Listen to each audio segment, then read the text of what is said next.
Putang ina, estapa yan.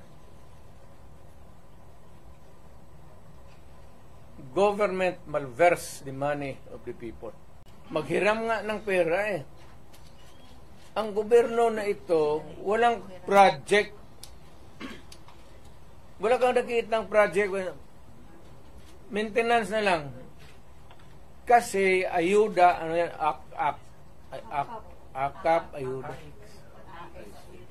Natin nyo napakinggan yung intro ng ating video kung saan pinahayag ni President Duterte yung kumbaga kalagayan ng ating PhilHealth sa ating bansa, na sabi niya ay napakalaking halagang nawala, at yan ay kinuha raw ng gobyerno natin ngayon.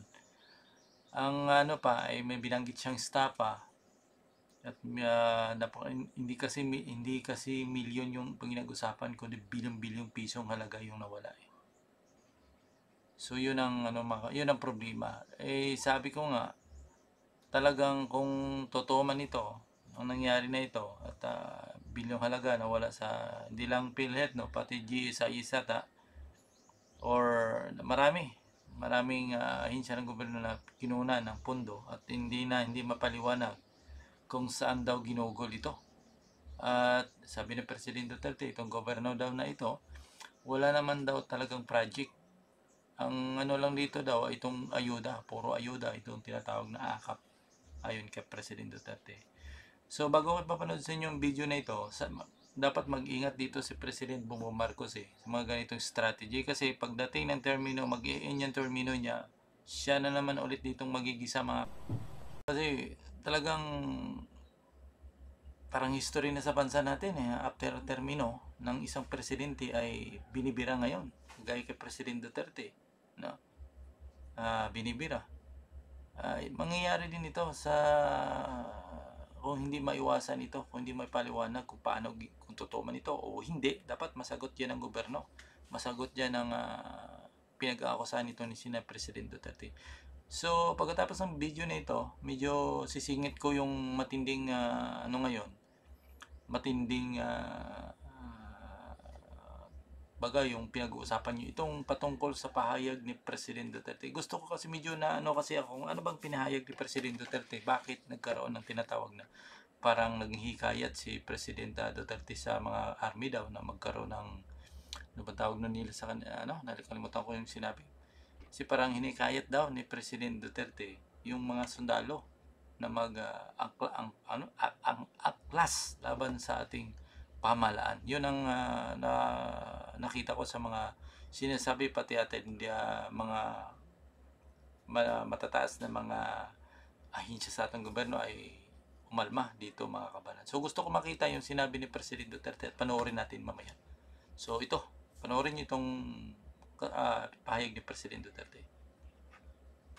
Patungkol dito sa itong video na ito patungkol muna about sa PhilHealth, GSIS, yung kinuhang pera. Pagkatapos ng video na ito, susunod nang i-upload natin yung pinagkaguluhan ngayon na about ang pag-aklas daw, no, ng hikayat daw itong si President Duterte na umaklas itong mga sundalo laban sa pamahalaan, kasi para may binabanggit din siyang adik daw na namumuno. Iwan ko lang kung basta mamaya makikita natin. So ito, panoorin nyo muna itong part ng videos about sa issue ng PhilHealth, GSIS at Reserve Gold. Mayor, is it not a good idea for Vice President Sara to just answer the questions that are being posed by Nag-a-answer nga ng question sila yung quadman hanggang sira. Yung how did she Yes, pina-explain nga niya muna yung niya. Kasi hindi pa tapos ang COA.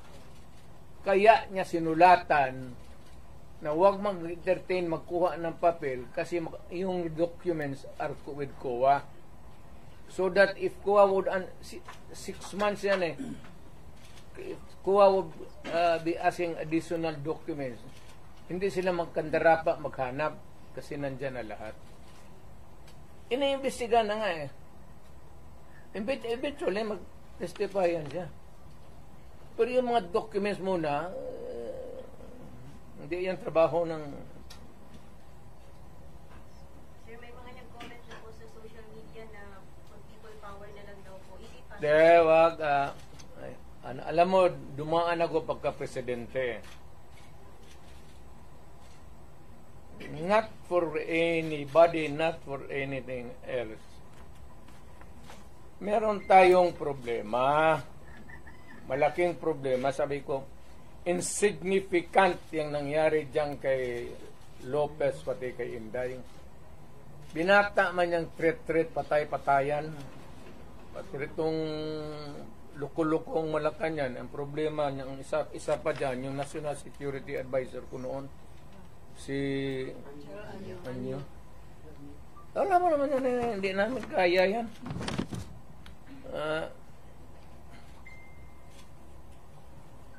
Sino naman? Ang gusto nila ipalabas na palalabasin mayor na nagnakaw ng pera si Vice.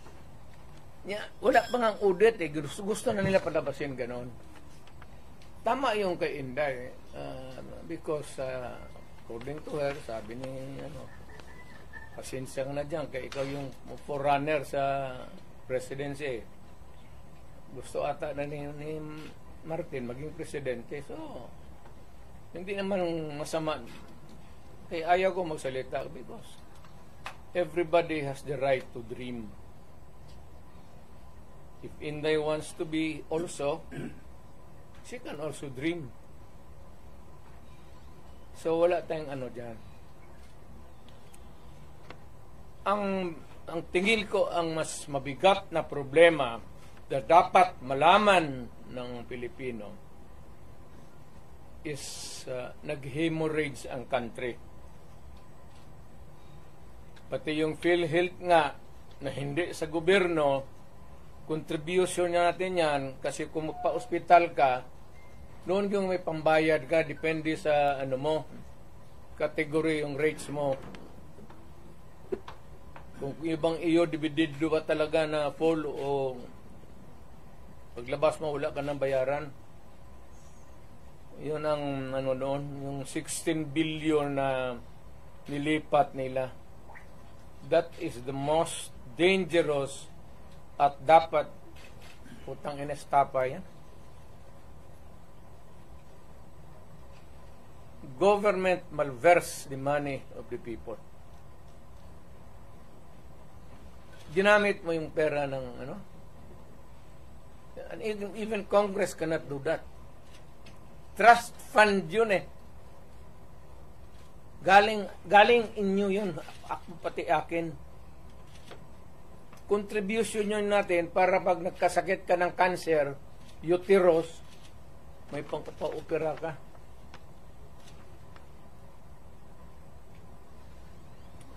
Ang ating PhilHealth funds natin lahat was about 8.9 billion 89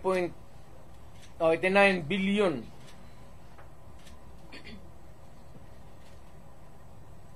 Of that 89 billion,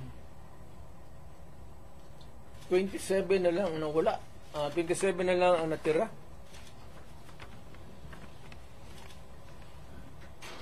Paano yan? Hindi man maano ng Kongreso. Ang atin is, bakit nila pinakialaman? Pero Mr. President, if you see that this really may estafa case na yan, ang problema ganito, if we're going to file a case sa court, but the justice system, the court is a government thing. No, the court ang pumapasok ang Supreme Court. Kana hinintuan na sila eh. Huwag mong pakialaman yan, kaya hindi yan inyo.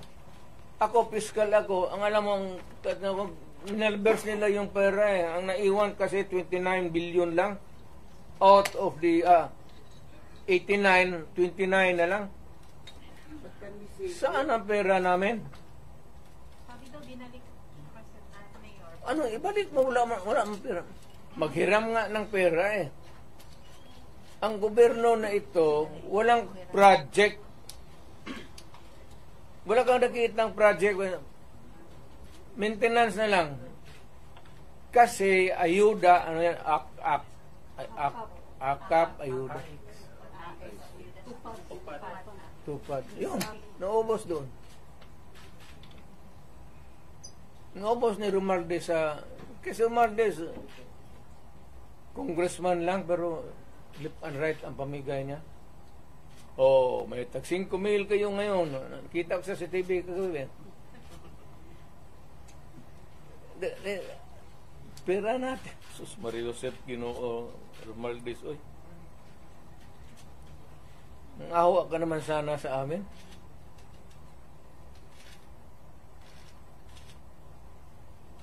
Yung 89. Ang Maharlika Fund, ang target nila sa to ang 250 billion. Kinuna nila ang GSIS ng 62.5 billion. Yan, pera rin ng mga taga-gobyerno yang empleyado. Kami sa ano namin. Sa mga trabahante yan, mag-housing loan ka, ito, kinuha, binigay para ayuda. Ang mga membro nito, hindi na makaloon, enrollment ng mga bata, mahirapan sila nito kasi magkakaroon ito ng anomaly sa flow ng ano.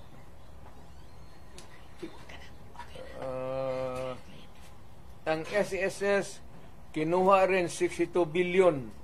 Private lang yan. Para sa mga empleyado,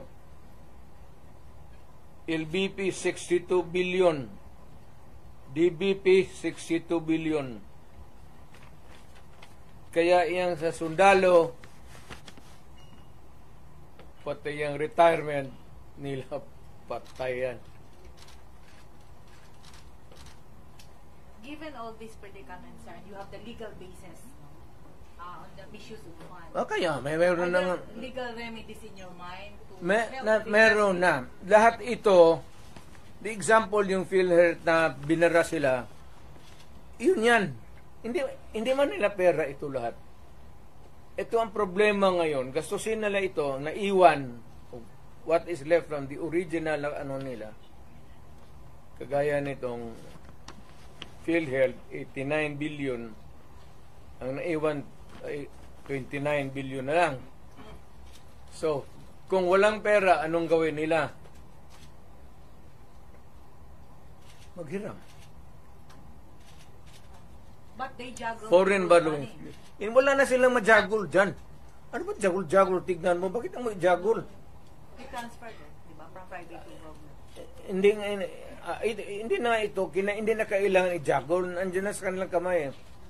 Ano pa jagulin nila yan? They would spend it. Ayuda. Hindi na may jagul mo yung ayuda. Will you initiate the filing of charges? Will you initiate the filing of charges? Or will you make a move to stop the government from taking Meron. loans? It is, tignan natin ang resulta sa Supreme Court, yung sa PhilHealth ngayon. So, para may magkaroon tayo ng predicate of how to go about.